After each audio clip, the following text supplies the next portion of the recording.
Bom dia, pessoal, mostrando para vocês aqui a minha mais nova aquisição, uma Primer da SH 1900, 82mm.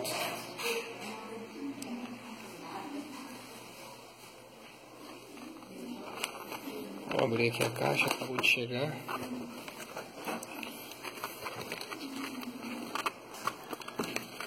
Cara, a gente já vê que ela vem com certificado de garantia do consumidor. Vem aqui também com a escovinha.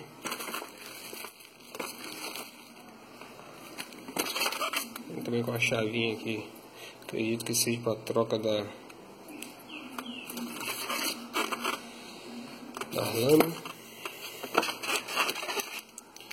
Essa peça aqui, se eu não me engano, é para amolar a lâmina.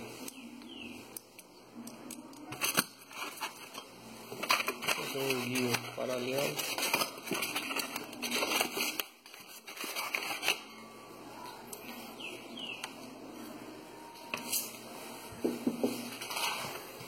Estou tirando aqui para a gente encontrar a máquina. Aparentemente ela vem bem embalada.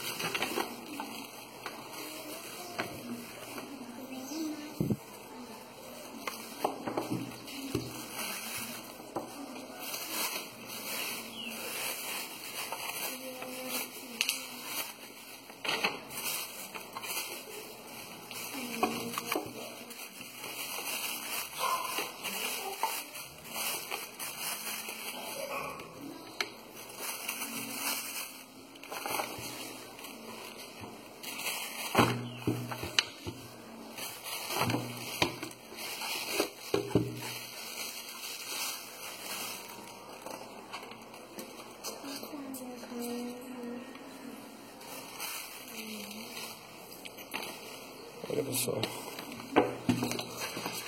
aparentemente é uma máquina, já sabe, nas especificações dela que eu andei lendo, ela faz corte de 3mm, na verdade é de 1mm, estou marcando aqui cada passada. Então é uma máquina hobby, mas porque eu vou mexer com ela, ela vai me servir muito bem. Então depois eu vou mostrar um teste nela para ver ela funcionando direitinho.